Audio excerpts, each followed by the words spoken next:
The ancient scribes were trembling as they etched these words into parchment, not because of the cold desert wind whipping through their chambers, but because of what they were recording. What they witnessed in the original Hebrew text of Genesis was so profound, so revolutionary, that it would challenge everything humanity thought it knew about the very first woman. Deep within the consonants and vowels of the Hebrew language lies a secret that has been hidden in plain sight for over 3,000 years. The rabbinical scholars who first encountered these linguistic anomalies in the Genesis account fell silent. Some refused to speak of what they discovered. Others whispered about it only in the darkest corners of their study halls. You see, when we read about Eve in our modern translations, we're only getting a fraction of the story. The English word Eve is clean, simple, innocuous. But the Hebrew original? It contains layers of meaning that would make your head spin. The ancient Hebrew scribes used a writing system that was far more sophisticated than most people realize. Every letter, every mark, every spacing carried weight. Nothing was accidental. In 1947, when the Dead Sea Scrolls were discovered in those limestone caves near Qumran, archaeologists found fragments of Genesis that dated back over 2,000 years. As scholars began translating these ancient manuscripts character by character, one particular section made them stop dead in their tracks. The description of Eve's creation contained Hebrew words that simply didn't exist in later translations. The word used for Eve's material creation wasn't the same word used for Adam's. While Adam was formed from Adamah, meaning ground or earth, the Hebrew text uses an entirely different root word for Eve's substance. The original term suggests something far more mysterious, far more powerful than simple clay or dust. Let me paint you a picture of what the ancient Hebrew actually says. The word used is bana, which modern translators have rendered as built or made. But bana carries architectural implications. It suggests careful construction, engineering, purposeful design. When the same word appears elsewhere in Hebrew scripture, it's used to describe the building of temples, the construction of cities, the formation of dynasties. This wasn't casual creation. This was architectural mastery. But here's where it gets truly shocking. The Hebrew text contains a linguistic peculiarity that has puzzled scholars for centuries. In the original manuscript, there's a repeated use of the definite article hai before certain descriptions of Eve that suggests she wasn't just a woman, but the woman. Not just any female, but a specific, predetermined archetypal being. Ancient Jewish commentators noticed something else that will make your skin crawl. The numerical value of the Hebrew letters in Eve's name, when calculated using gematria, the ancient Hebrew system of numerology, adds up to a number that appears repeatedly in biblical accounts of divine encounters. The same numerical value appears in the names of angels, in descriptions of holy places, in references to divine wisdom itself. Rabbi Akiva, one of the most respected scholars of the ancient world, spent decades analyzing the Genesis text. His students recorded that he would often emerge from his study sessions pale and shaken. According to historical accounts, Rabbi Akiva claimed that the Hebrew description of Eve's origin contained secrets that could reshape the foundations of human understanding. What exactly did he discover? In the original Hebrew, the description of Eve's creation includes a phrase that translates roughly to "from the side of completeness." Modern translators simplified this to "from his rib," but the Hebrew word tsela has far broader implications. It can mean side, but it also implies a complete half, a matching counterpart, a perfect architectural complement. The ancient rabbis understood something that we've lost in translation.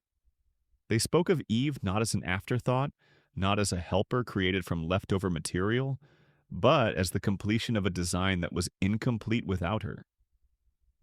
The Hebrew suggests that Adam, before Eve's creation, was only half of what humanity was meant to be. Hey everyone, welcome to Professor Archive, where we dive deep into the hidden corners of history and uncover the stories that textbooks forgot. If you're new here, consider subscribing, because we post fascinating historical investigations every week. I'm curious, where in the world are you watching from, and what time is it where you are? Drop that in the comments along with what you do for work.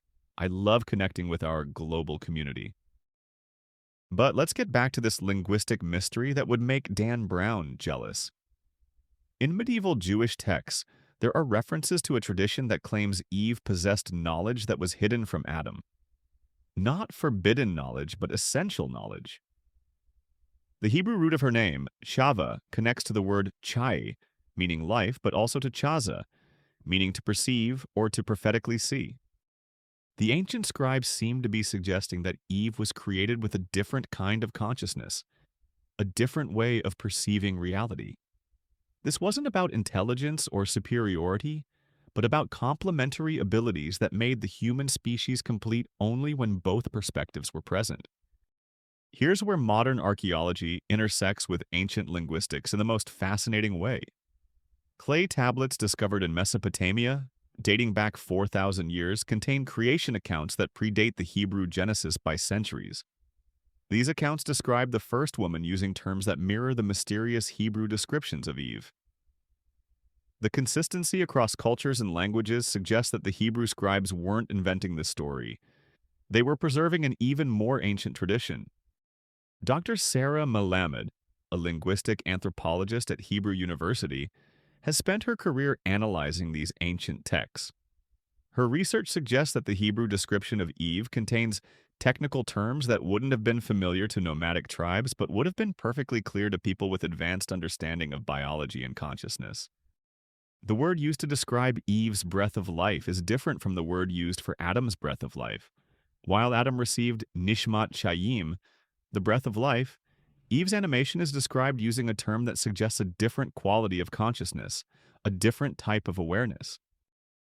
In ancient Hebrew thought, this wasn't about hierarchy, it was about specialization. Like two instruments in an orchestra that produce different sounds but create harmony only when played together. The text seems to suggest that human consciousness itself was designed to operate optimally only when both masculine and feminine perspectives were fully integrated. But there's another layer to this mystery that will absolutely blow your mind. In the original Hebrew manuscripts, there are unusual spacing patterns around certain words in the Eve narrative. Hebrew scribes were meticulous about spacing. Every gap, every cluster had meaning. Modern scholars using computer analysis have discovered that these spacing patterns create visual emphasis on specific phrases that completely change how the story reads. When you follow these spacing cues, the Hebrew text tells a story not of woman being created from man, but of two complementary beings being separated from an original unified form. The text suggests that the original human was both male and female, and that the creation of Eve was actually a division that allowed for relationship, reproduction, and the full expression of human potential. This interpretation aligns with mystical Jewish traditions that speak of Adam Harishon, the first human, as being androgynous before the separation that created distinct male and female beings. These weren't fringe beliefs, these were mainstream interpretations among ancient Hebrew scholars. The implications are staggering. If the original Hebrew is describing Eve not as a derivative being, but as an equal half of the original human design, then 3,000 years of theological interpretation might have missed the point entirely. Ancient Hebrew contains verb tenses that don't exist in English. The tense used to describe Eve's creation suggests an action that was predetermined from the beginning, not a spontaneous decision. The Hebrew grammar implies that Eve's creation was part of the original plan, not an addition to solve Adam's loneliness. Rabbi Moses Maimonides, the great 12th century philosopher, hinted at these deeper meanings in his commentaries. He wrote cryptically about hidden wisdoms in the Genesis account that were not suitable for public teaching, but were essential for complete understanding of human nature. What were these hidden wisdoms? Medieval Jewish texts speak of Eve possessing binah, which is often translated as understanding, but carries deeper implications. Binah suggests the ability to perceive connections, to understand relationships, to see patterns that aren't immediately obvious. In ancient Hebrew thought, binah was considered a divine attribute. The text describes Eve's first words using Hebrew grammar that suggests prophetic speech. Not casual conversation, but the kind of inspired utterance associated with prophets and oracles. Her first recorded words demonstrate immediate understanding of relationships, identity, and destiny that the text suggests came not from learning, but from her essential nature. Here's something that will make you question everything you thought you knew about ancient civilizations. The Hebrew description of Eve's wisdom uses words that appear in descriptions of the divine wisdom that was present during the creation of the universe itself. The same terminology used to describe the cosmic intelligence that designed the stars and established the laws of physics. Archaeological discoveries from ancient Sumerian sites have uncovered tablets that describe the first woman as possessing cosmic consciousness and serving as a bridge between earthly and divine awareness. The consistency between these accounts and the hidden meanings in the Hebrew text suggests a sophisticated understanding of human consciousness that we're only beginning to rediscover. Dr. James Kugel, a Harvard professor who spent decades studying ancient biblical interpretation, documented how early Hebrew commentators understood the Eve narrative as containing encoded information about human potential, consciousness development, and the optimal structure of human relationships. But here's the twist that connects ancient wisdom with cutting-edge neuroscience. Modern brain research has discovered that male and female brains process information differently, with each approach offering advantages that the other lacks. Women's brains show more connection between hemispheres, leading to more integrated processing. Men's brains show more focused activation patterns that excel at specific tasks. This isn't about superiority, it's about complementarity. And remarkably, this is exactly what the ancient Hebrew text seems to have been describing 3,000 years before we had brain scanning technology. The Hebrew words used to describe Adam and Eve's different types of consciousness map almost perfectly onto what neuroscientists have discovered about the different strengths of male and female cognition. The ancient scribes somehow encoded into their narrative an understanding of human neurological diversity that we've only scientifically verified in the last 50 years. In the original Hebrew, the description of Eve's interaction with the tree of knowledge uses words that suggest she was exercising exactly the kind of intuitive, consequence-evaluating, possibility-exploring cognition that modern neuroscience identifies as characteristic of female brain processing. This wasn't about weakness or deception. The Hebrew text, when read with understanding of its original linguistic nuances, describes Eve as doing exactly what her consciousness was designed to do: explore possibilities, evaluate outcomes, and make decisions based on complex relationship analysis. The word translated as good in Eve's evaluation of the fruit is tov, which in Hebrew encompasses not just moral goodness, but appropriateness, functionality, and beneficial outcome. She wasn't just thinking the fruit looked tasty, she was conducting a sophisticated analysis of potential consequences and benefits. Ancient rabbinical texts describe Eve's decision-making process in terms that sound remarkably like modern descriptions of intuitive intelligence. The Hebrew word suggests she was accessing a form of knowing that didn't depend on linear reasoning but on pattern recognition and holistic evaluation. Here's something that will absolutely shock you. In certain ancient Hebrew manuscripts, there are marginal notes written by scribes that suggest they understood Eve's action not as disobedience, but as the fulfillment of her designed purpose. These marginal notes were often erased or covered in later copies, but advanced imaging technology has recovered some of these hidden commentaries. The recovered notes contain phrases like, "The woman completed what was begun," and "She opened the path that was prepared." This suggests that ancient Hebrew scholars understood the Genesis narrative very differently than later interpretations would suggest. Rabbi Isaac ben Solomon Luria, the great 16th century mystical scholar, taught that Eve's action in the garden was a necessary step in human spiritual evolution. According to Luria, the Hebrew text contains encoded information about the development of human consciousness that required both Adam's and Eve's different cognitive approaches. Modern translations have smoothed away the complexity of the original Hebrew, but that ancient text describes a sophisticated interplay between two different types of consciousness, each contributing essential elements to human development and spiritual growth. The numerical patterns hidden in the Hebrew names and descriptions create a mathematical sequence that appears throughout ancient texts dealing with consciousness, wisdom, and divine knowledge. This isn't coincidence, this is encoding. The ancient scribes were preserving information in multiple layers, ensuring that future generations with sufficient understanding could recover the deeper meanings. When you map out the geometrical values of the key words in the Eve narrative, they create patterns that correspond with sacred geometry principles and mathematical constants that we've only discovered through advanced mathematics. How did ancient scribes encode this information without modern computational tools? The answer might be that they were preserving knowledge from a source that understood human consciousness and cosmic principles far better than we've given them credit for. The Hebrew text suggests that the Eve narrative isn't just a story about the first woman, but a technical manual for understanding human potential and optimal consciousness development. If you're finding this investigation as fascinating as I am, and you appreciate the research that goes into uncovering these hidden historical gems, consider hitting the Super Thanks button. Your support helps us dive deeper into these mysteries and bring you even more mind-blowing discoveries.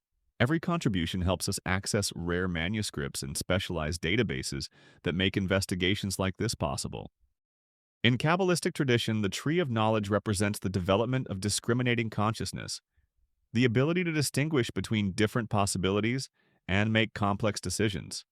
Eve's interaction with this tree, when understood through the lens of the original Hebrew, represents the activation of advanced cognitive abilities that were essential for human development. The Hebrew word for knowledge used in the garden narrative is dayat, which doesn't mean simple information storage, but intimate, experiential understanding.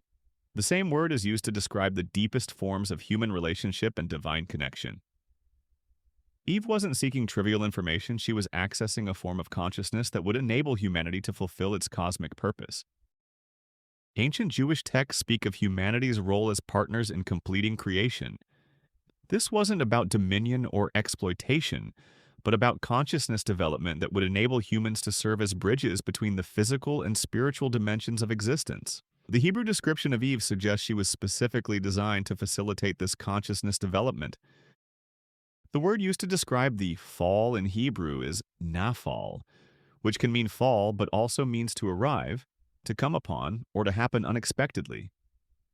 The ancient text might be describing not a catastrophic failure, but an unexpected acceleration of human development that carried both benefits and challenges. Medieval Hebrew commentators wrote about the felix culpa, the happy fault, suggesting that what appeared to be disaster was actually the beginning of human spiritual advancement. The complexity of the Hebrew grammar in the garden narrative supports this interpretation, describing consequences that are mixed rather than purely negative. Here's what modern consciousness research has discovered that will make your head spin. Human beings appear to be the only species on Earth with the cognitive ability to imagine alternative realities, to plan for distant futures, and to make moral distinctions that require abstract reasoning. These are exactly the abilities that the Hebrew text describes as emerging from the events in the garden. Neuroscientists studying human consciousness have identified what they call higher-order thinking, that involves integration between multiple brain systems.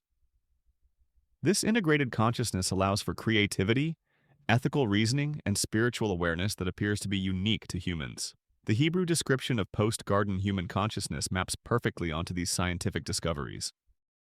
The ancient scribes somehow understood that human consciousness was designed for capabilities that would only emerge through specific developmental processes. The Eve narrative, when read in its original Hebrew complexity, appears to be a technical description of consciousness activation that we're only now beginning to understand scientifically. Dr. Antonio Damasio, a leading neuroscientist studying consciousness, has described human awareness as involving integration between rational analysis and intuitive processing. His research suggests that optimal decision-making requires both systematic evaluation and holistic pattern recognition. This is exactly what the Hebrew text describes as the Adam-Eve cognitive partnership. The ancient Hebrew contains terminology that distinguishes between different levels of consciousness, from basic awareness to cosmic consciousness. The progression described in the Genesis narrative mirrors modern understanding of consciousness development, from simple sensory awareness to complex self-reflection and moral reasoning. In the original Hebrew manuscripts, there are subtle grammatical shifts that occur after the garden events. The language used to describe human speech and thought becomes more complex, suggesting expanded cognitive capabilities. The scribes were documenting not a fall from perfection, but a graduation to more advanced consciousness. The Hebrew word arum, used to describe the serpent's wisdom, appears again in later biblical contexts to describe beneficial cleverness and practical wisdom. This suggests that the kind of consciousness represented by the serpent wasn't inherently evil, but rather a form of awareness that carried both creative potential and destructive risk. Modern psychologists studying human development have identified stages of consciousness growth that involve periods of crisis, testing, and integration. The Hebrew narrative structure of the garden events follows this pattern exactly, describing a developmental crisis that leads to expanded awareness and new capabilities. The ancient text seems to understand something that modern psychology is rediscovering. Growth in consciousness often requires experiences that are simultaneously challenging and beneficial, that involve apparent loss leading to greater gain. Here's the most mind-blowing discovery of all. When computer linguists analyze the Hebrew text using algorithms designed to detect hidden patterns, they find mathematical sequences embedded in the Eve narrative that correspond with the golden ratio, Fibonacci numbers, and other constants that appear throughout natural systems. This level of encoding requires either impossibly sophisticated mathematical knowledge among ancient nomadic tribes or access to information from a source with advanced understanding of cosmic principles. The Hebrew scribes were preserving data that encoded multiple layers of meaning, from simple narrative to advanced consciousness science. The implications are staggering. If the ancient Hebrew text contains accurate technical information about human consciousness development, neural integration, and optimal cognitive function, then we might need to radically revise our assumptions about ancient knowledge and human history. The Eve narrative might not be mythology or theology in the way we've understood those terms. It might be technical documentation, preserved in narrative form, describing the actual process by which human consciousness developed the capabilities that distinguish us from other species. Recent archaeological discoveries have uncovered evidence of sophisticated astronomical knowledge, advanced mathematics, and complex engineering skills among ancient civilizations that we previously dismissed as primitive. The Hebrew Genesis text might be another example of advanced knowledge preserved in forms that only recent scientific development allows us to fully decode. The description of Eve in the original Hebrew speaks to something that every human being recognizes instinctively: the profound difference that occurs when masculine and feminine consciousness work together in harmony. Not hierarchy, not competition, but collaboration between different types of awareness that together create capabilities that neither possesses alone. This ancient understanding offers hope for our modern world, where division between masculine and feminine approaches to life has created imbalance and conflict. The Hebrew text suggests that human consciousness functions optimally only when both perspectives are valued, integrated, and allowed to contribute their unique strengths. The shocking truth about Eve's origin, hidden in the Hebrew text, isn't that she was secondary or derivative. It's that she was essential, designed, and equipped with forms of consciousness that were absolutely necessary for human spiritual and intellectual development. The ancient scribes understood something about human potential that we're only beginning to rediscover.